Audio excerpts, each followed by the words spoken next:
ভাইজান আবুল বারাকাত মাত্র 12 বছর বয়স রে ভাই। এই সন্তান 12 বছর বয়সে 30 পারা কোরআন মুখস্থ করেছে, জোরে কোন মারহাবা। এই সন্তান করলো হাফেজ হইলাম, কোরআন মুখস্থ করলাম, কিন্তু নদী ভ্রমণ কোনোদিন করলাম না। আপনারা জানেন বাংলাদেশের মতো একটা দেশ রয়েছে এই বিশ্বের মধ্যে, যার নাম হলো মালদ্বীপ। জোরে বলেন তো কি নাম বললাম? হয় নাই, ভালো করে বলেন কি নাম বললাম? মালদ্বীপ নামে একটা দেশ রয়েছে। ওই দেশের মধ্যে অধিকাংশ জায়গা হলো, অধিকাংশ স্থল ভাগ হলো কম, হলো স্থল ভাগ অল্প, আর জল ভাগ হলো বেশি, মানে সামুদ্রিক দেশ, বেশি বেশি নদ নদী ওই দেশের মধ্যে। এবার বাণিজ্যিক কাজে এবার অনেক লঞ্চ এ পার থেকে ও পার যায়, বাণিজ্যিক কাজে লঞ্চগুলো পারাপার হতে থাকে। আবুল বারাকাত বলতেছে, আব্বা গো, আমি 30 পারা কোরআনে হাফেজ হয়েছি আব্বা, আমাকে কোথাও না কোথাও নিয়ে যেতে হবে ভ্রমণের জন্য।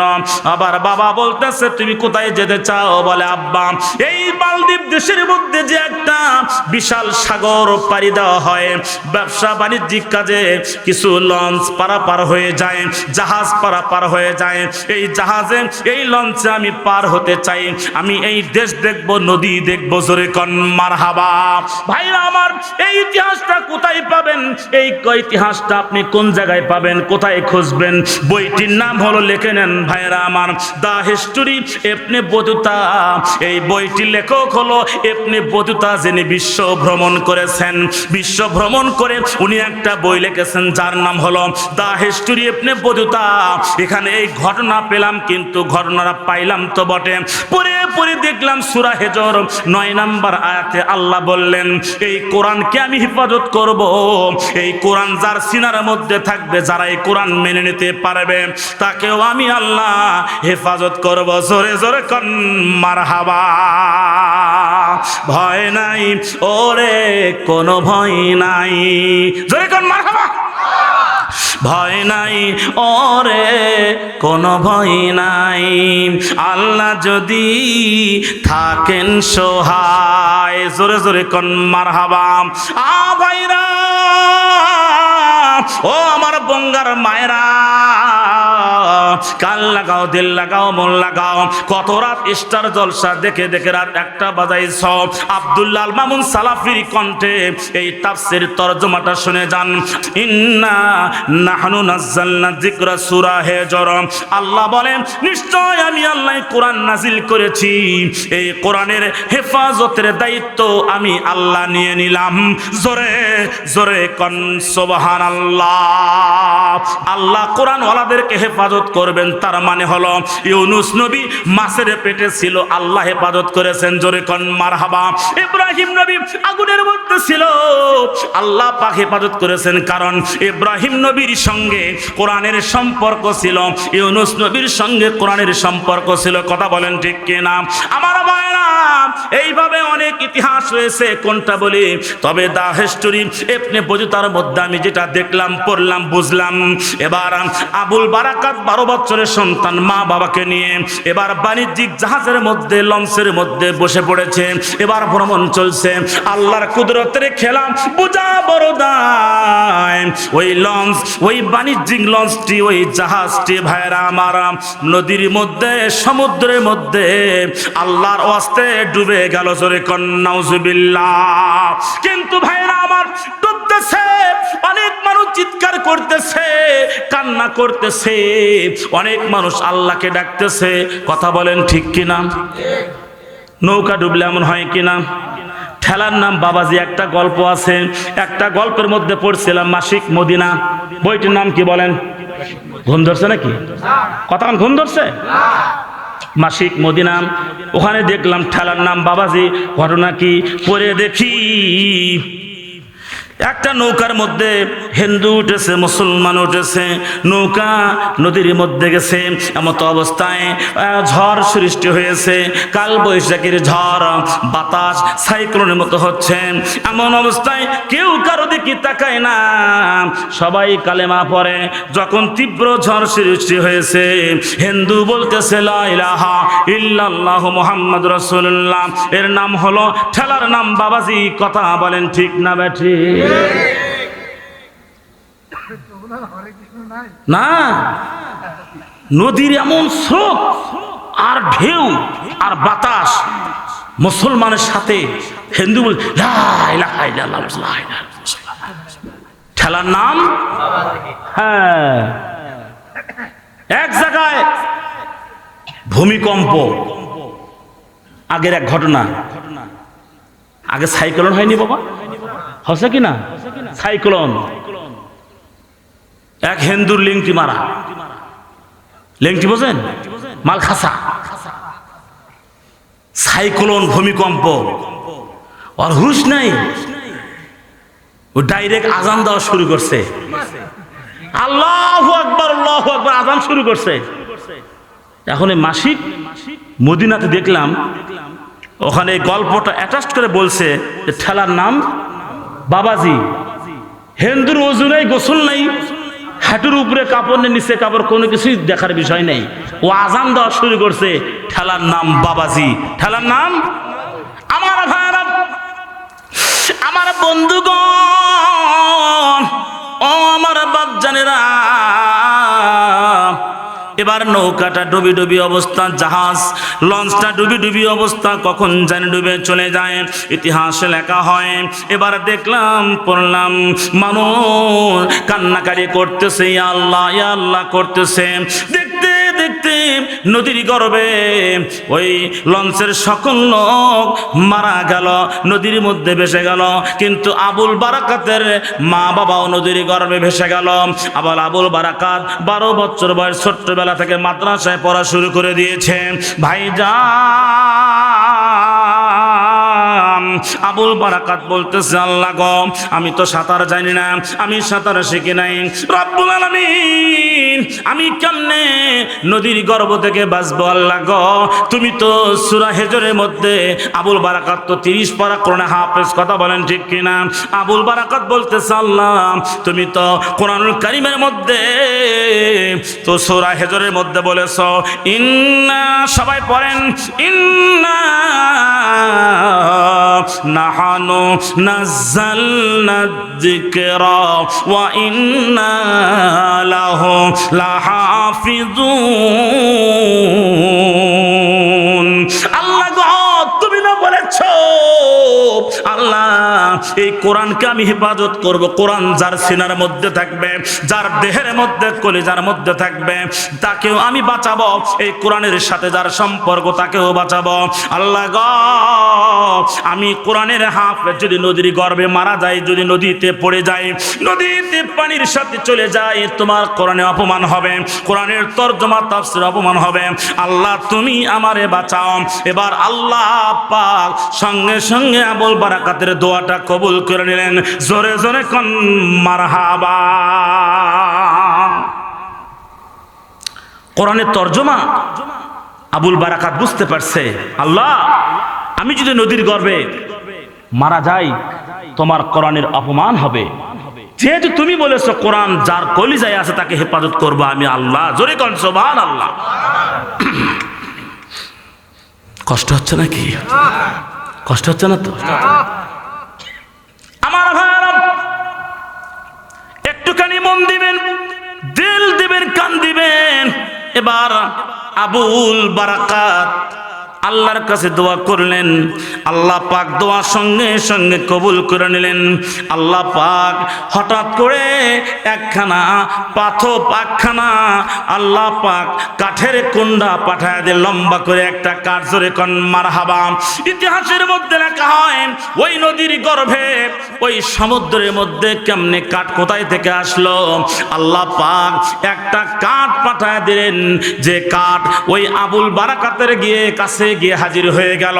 আবুল বারাকাত ওই কাঠখানা দৌড়ায় গিয়ে ধরলেন, জোরে কন মারহাবা। ওই কাঠখানা সামনে ধরলেন, জোরে ধরলেন। এবার আল্লাহ পাক ওই কাঠকে হুকুম করলেন, তুমি নদীর গর্ভে থেকে নদীর কিনারায় সমুদ্রের কিনারায় চলে যাও, জোরে কন মারহাবা। ভাইরা আমার, যেমনটাই আল্লাহ পাক ইব্রাহিম নবীর ব্যাপারে আগুনকে হুকুম করেছিলেন, জোরে কন মারহাবা। আগুন রে আগুন, তুমি ইব্রাহিমের একটা লোম পড়বে না। আল্লাহ কয় রে ও কাঠ, তুমি আর দেরি করো না, বিলম্ব করো না। আমার 30 পারা কোরআনে হাফেজ আবুল বারাকাতকে নদীর কিনারায়, আপনার সমুদ্রের কিনারায় পৌঁছায় দাও। ওই কাঠ আল্লাহর হুকুমে চলে গেল, জোরে কন মারহাবা। ভাইরা আমার, ওই লঞ্চ যখন ডোবে এমত অবস্থায় ওই কিনারায় হাজার হাজার লোক দাঁড়ায় ছিল।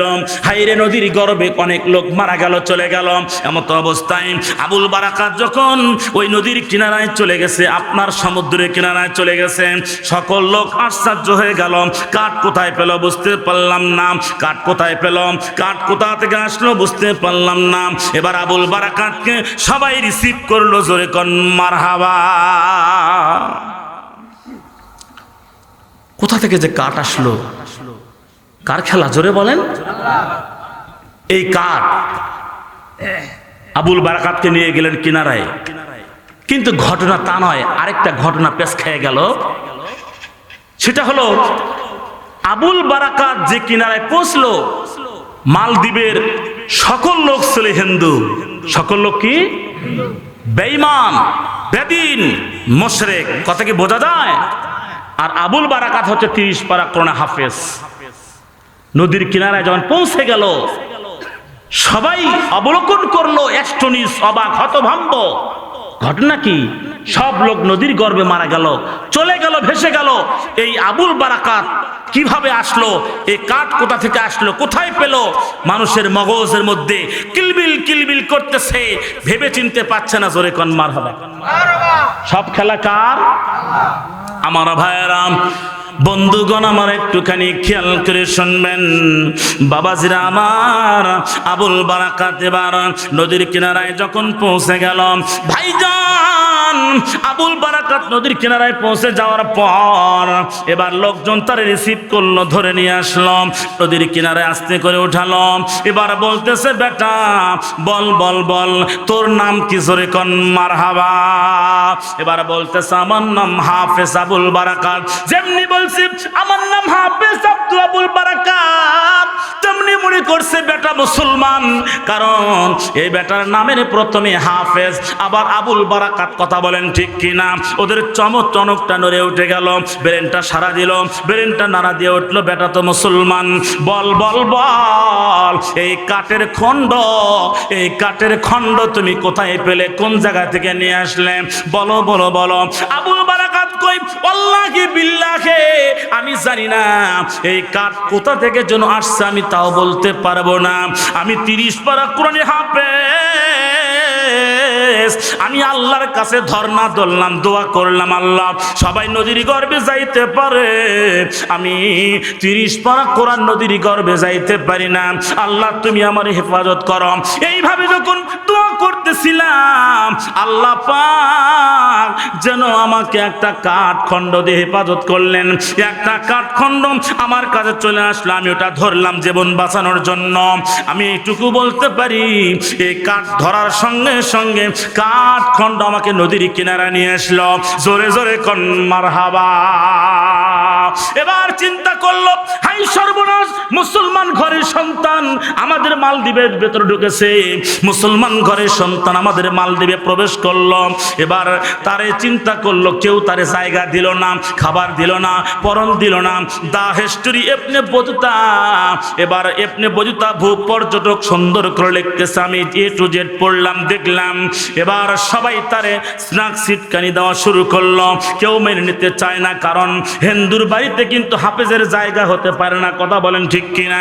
আমার ভাইয়েরা, আবুল বারাকাত এবার কান্দে, 12 বছরের সন্তান, তোমরা কে আছো গো, তোমরা আমাকে নাক সিটকানি দাও না, দাও না। কারণ আমার বাবা এই নদীর গর্ভে স্টিমারের মধ্যে ছিল, লঞ্চের মধ্যে ছিল, মারা গেছে। আমার মা জননী সাথে ছিল, আমার মাও মারা গেছে। আমি এতিম, তোমরা আমার কেউ দায়িত্ব নিতে পারবে কিনা? জোরে কোন মারহাবা। আবুল বারাকাত কই, আমার মা মারা গেছে, বাবাও মারা গেছে, আমি মাকে হারাইছি, বাবাকে হারাইছি নদীর মধ্যে। আল্লাহ আমারে বাঁচাইছে, তোমরা আমার কেউ দায়িত্ব নিবানি। ইতিহাস লেখে, ইতিহাসের মধ্যে দেখলাম কেউ তারে মেনে নিতে চায় না, মেনে নিতে চাইল না। বন্ধুগণ, ও আমার আম্মা জানেরা, একটু কেন অপেক্ষা করেন। একজন বুড়িমা চট করে বলে উঠল, আবুল বারাকাত, আমি তোমার দায়িত্ব নেব। জোরে কোন মারহাবা। আমার হয় না, আমার একটুখানি মনোযোগ দেন। বুড়িমা বলতেছে, আমার স্বামী নাই, আমি বিধবা মানুষ, আমার ছেলে সন্তানও নাই, আমার ঘরে একটা সুন্দরী মেয়ে আছে রে বাবা, তুমি আমার বাড়িতে থাকবা, খাইবা কি পরবা কি, এটা নিয়ে টেনশন ধরে গেল।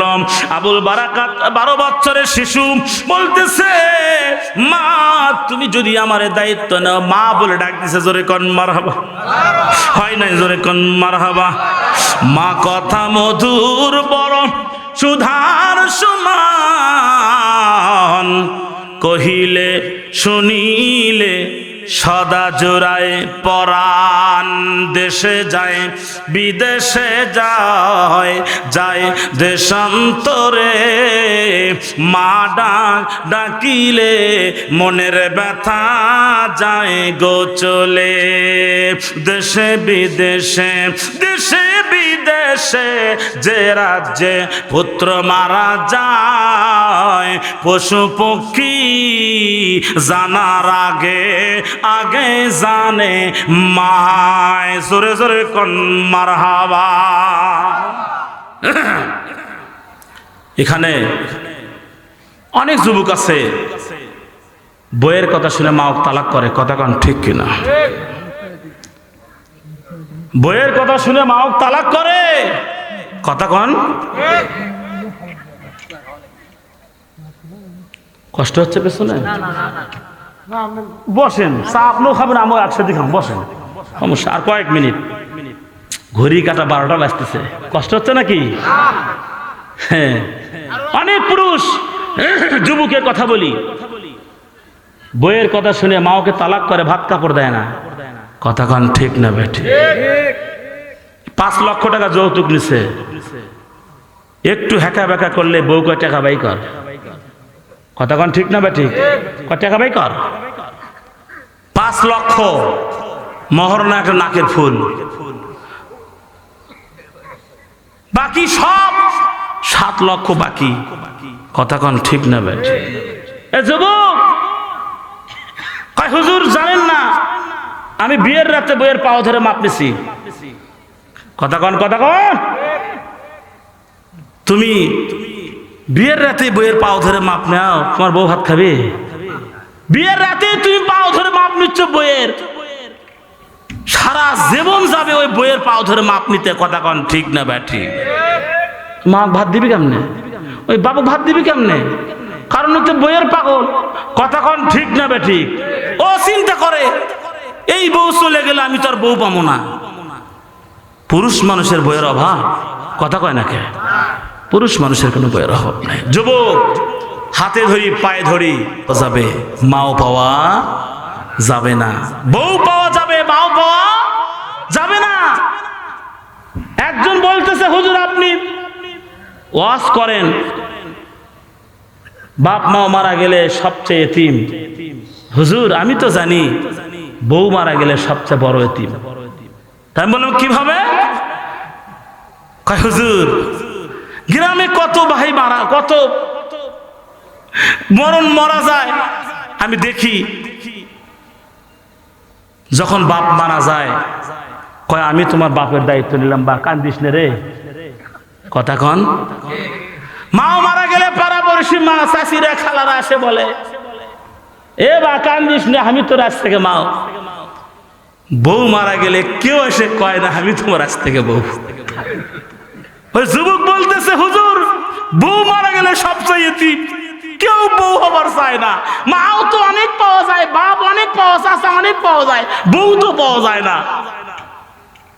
তা আমি চিন্তা করলাম কথা তো ঠিকই, কেউ বলে না চাচাতো বোন, খালাতো বোন, ফুফাতো বোন, এ কান্দিস না রে, আজ থেকে আমি তোর বউ। কোন আস্তাগফিরুল্লাহ, জোরে কোন আস্তাগফিরুল্লাহ। এটা কি বলা যাবে না? আমার ভাইয়েরাম একটুখানি খেয়াল করেন, ডানে বামে ঢুকতে পারবো না কারণ সময় অতীব সংক্ষিপ্ত। কর্তৃপক্ষকে আমি বলেছিলাম 10টায় তুলে দিবেন, মন খুলে বয়ান করব, তাফসীর তরজমা করব। আমার ভাইরা ও আমার আব্বা জানেরা, এবার বুড়িমা বলতেছে বাবা আমার তো বাড়িতে স্বামী নাই, আমি বিধবা মানুষ, আমার ঘরে ছেলে সন্তান নাই, বেটারে আমার ঘরে একটা সুন্দরী রূপসী একটা মেয়ে আছে, আমার বাড়িতে যদি থাকতে চাও তোমার কামে রোজগার করতে হবে। কোরআনের হাফেজ সন্তান আবুল বারাকাত কয় মা আপনি চিন্তা করেন না, টেনশন করবেন না, আমি আবুল বারাকাত বনে কাট কাটবো, খড়ি লকড়ি জোগাড় করব, দাঁড়ে দাঁড়ে বিক্রি করব, আর আমি রোজগার করে আমি খাবো, জোরে কোন মারহাবা। এইভাবে চুক্তিপত্র করে হাফিজুল কোরআন আবুল বারাকাতকে বুড়িমা বাড়িতে নিল। ভাইরা আমার একটুখানি মনোযোগ দেন। এবার আবুল বারাকাত দিন যায় রাত যায়, দিন যায় রাত যায়। আবুল বারাকাত প্রত্যেক রাত্রিতে শেষ রাতে তাহাজ্জুদের সময় সূরা ইয়াসিন পড়ে, সূরা রহমান পড়ে, সূরা ওয়াকিয়া পড়ে, তাহাজ্জুদের সালাত পড়ে। একদিন তাহাজ্জুদের সালাত পড়ে একটু বালিশের মধ্যে ঘুমায় যাইতেছে, আরাম করবে, কাইলুলা করবে, একটু আরাম করবে, এমন সময় দেখে রে ওই বাড়ির বুড়িমা গুনগুন করে কান্না করতেছে, জোরে জোরে কন মারহাবা। আবুল বারাকাত প্রত্যেক রাত্রিতে তাহাজ্জুদের সালাত আদায় করে, প্রত্যেক রাত্রি শেষে সূরা ইয়াসিন, সূরা রহমান, সূরা ওয়াকিয়া তেলাওয়াত করে। এবার আবুল বারাকাত একদিন শুনতে পারতেছেন যখন তাহাজ্জুদের সালাত পড়ে শরীরটা একটু ক্লান্ত হয়ে যায়, শ্রান্ত হয়ে যায়, উইকনেস হয়, টায়ার্ড হয়ে যায়, দুর্বল হয়ে যায়, বালুশের মধ্যে মাথা রেখেছে, এমন সময় দেখে আবুল বারাকাতের কর্ণে কুহুরে বুড়িমার কান্নার আওয়াজ আসতেছে। আচ্ছা বলেন তো, যে বাড়িতে পুরুষ মানুষ নাই, স্বামী নাই, সন্তান নাই, আবুল বারাকাত মাত্র যারা খাবার দিচ্ছে, ভরণ পোষণ দেখাশোনার দায়িত্ব নিয়েছে, ওই বাড়ির বুড়িমা যদি কান্না করে আবুল বারাকাত কি সইতে পারবে নাকি? কথা বলেন ঠিক কিনা? পরের দিন সকাল বেলা যখন সূর্য কেবল কুসুম কুসুম মতো আলো ছড়াচ্ছে, কেবল লালটি লালটি ভাব, একটু একটু করে সূর্য দেখা দেয়, আবুল বারাকাত 1 পা 2 পা করে বের হয়ে আসে, বলে মা, মা গো, ও মা, আমি প্রত্যেক রাত্রিতে তাহাজ্জুদের সালাত পড়ি গো মা, সূরা ইয়াসিন পড়ি, সূরা ওয়াকিয়া পড়ি, সূরা রহমান পড়ি, সূরা মুলক পড়ি, সূরা দাহার পড়ি, মা গো আজকে তাহাজ্জুদের সালাত পড়ে আমি একটু ঘুমায় গেছি, মারে বলো বলো, মা বলো তোমার চোখে কেন পানি আর কণ্ঠে কেন কান্নার আওয়াজ আমি শুনতে পেলাম? জোরে কোন মারহাবা। মা বলো বলো, আমি তোমার ছেলে পরিচয় দিয়েছো, তুমি মা পরিচয় দিয়েছো, আমি ছেলে পরিচয় দিয়েছি, মা বলো বলো কেন কান্না করো? ভাইরা আমারা একটুখানি খেয়াল করে শুনবেন, মন দিবেন, দিল দিবেন।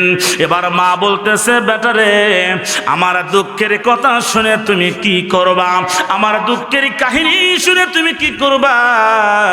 এবার হাফেজ আবুল বারাকাত কয় মা বলেন বলেন বলেন, আমি আপনার ছেলের মতো বাড়িতে থাকি, আপনি আমার দায়িত্ব নিয়েছেন। এবার ওই বুড়িমা বলতেছে বেটারে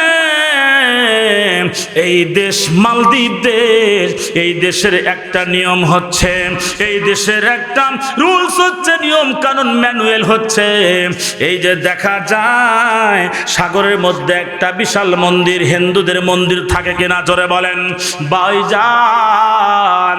মালদ্বীপ দেশটা যেহেতু হিন্দু দেশ, হিন্দু বিখ্যাত দেশ, ওই দেশের মধ্যে দেখবেন একটা, আপনারা যারা ফেসবুক চালান, ইউটিউব চালান, আপনারা যারা গুগলে সার্চ দিবেন মালদ্বীপের মন্দির সার্চ দিবেন, দেখবেন চলে আসবে বিশাল সাগরের মধ্যে একটা উঁচু একটা লম্বা একটা মন্দির আজও দেখতে পারবেন।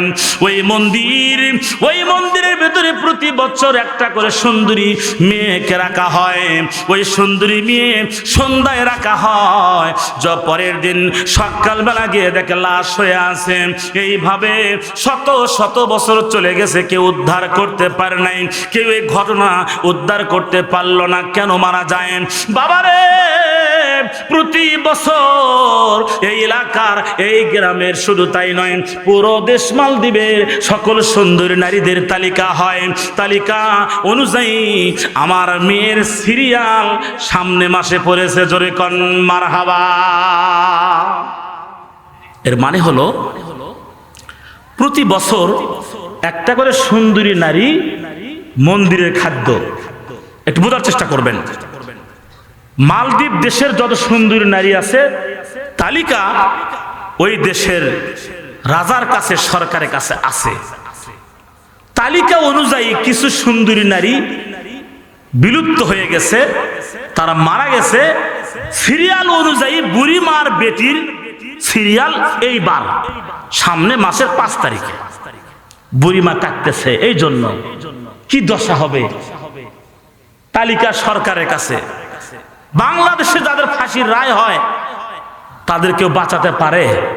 কোন পারে? কোন জনগণ না। ঠিক প্রতি বছর যে নারীকে মন্দিরে খাবারের জন্য ধার্য করা হয়, ওই নারীকে কেউ বাঁচাতে পারবে না, রাজার হাত থেকেও না। কারণ তালিকা লিস্ট এগুলো হয়ে গেছে। বুড়িমা বলতেছে, বেটা এই বছর আমার মেয়ের সিরিয়াল আগামী 5 তারিখে, এই জন্য আমি কান্নাকারি করতেছি। মারহাবা কন। কথা মনে হয় বোঝেন নাই? আমার ভাইরা ঘুম ধরছে? 2-4-5 মিনিট চলবে তো?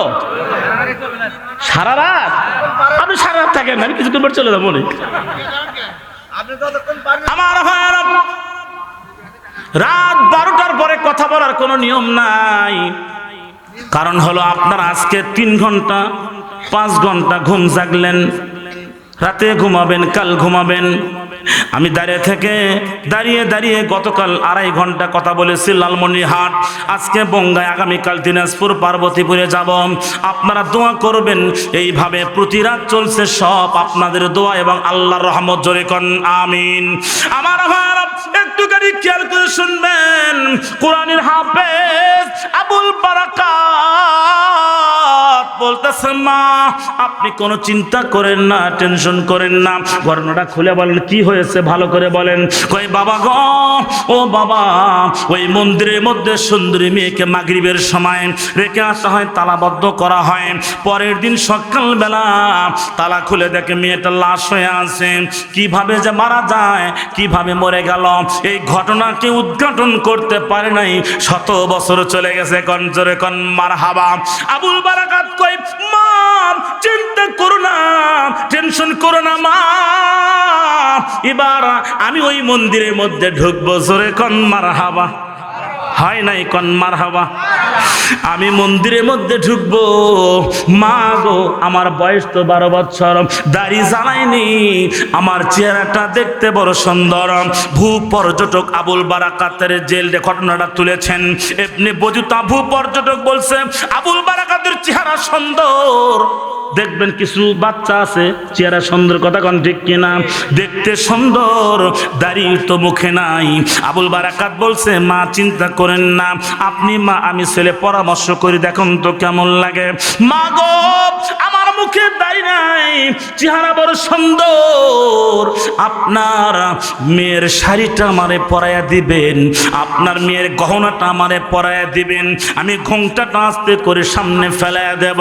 তবে মা গো, একটা জায়নামাজ দিবেন আর একটা খঞ্জর দিবেন। এবার আবুল বারাকাতের কথা শুনে বুড়ি মা কলজের মধ্যে থর থর করতেছে, 30-36 করতেছে, ধরপর করতেছে। বাবারে, এই মন্দিরের মধ্যে কেউ বাঁচে নাই, তুমিও বাঁচতে পারবে না। বাবা, তোমার মা নাই, বাবাও নাই, তুমি এই রিস্ক কেন নিতে যাচ্ছ? আবুল বারাকাত কই, মা আমার সিনার মধ্যে 30 পারা কোরআন আছে মা, তুমি ভয় পেও না, জোরে কন মারহাবা। আমাকে দাও সে ঈমান, আমাকে দাও সে ঈমান, আল্লাহ মেহেরবান। যে মান ফাঁসির মঞ্চে অসংকোচে, যে মান ফাঁসির মঞ্চে অসংকোচে গাই জীবনের গান, আমাকে কয় না আমাকে দাও সে ঈমান, কোন তো কোন, আমাকে দাও সে ঈমান, আল্লাহ মেহেরবান। যে মান ফাঁসির মঞ্চে অসংকোচে, যে মান ফাঁসির মঞ্চে অসংকোচে গাই জীবনের গান, আমাকে দাও সে ঈমান, আমাকে দাও সে আবেগে, আল্লাহ মেহেরবান। আল কোরআনের আহ্বানে হীরার পথে এসে জীবন দেওয়ার স্বপ্ন ছিল দিনকে ভালোবেসে, আল কোরআনের আহ্বানে হীরার পথে এসে জীবন দেওয়ার স্বপ্ন ছিল দিনকে ভালোবেসে। সেদিন গুলো মুখর ছিল, মধুর ছিল, সতেজ দীপ্ত ছিল প্রাণ। আমাকে আমাকে দাও সে ঈমান, আমাকে দাও সে আবেগে, আল্লাহ মেঘের বান। লিল্লাহ তাকবীর।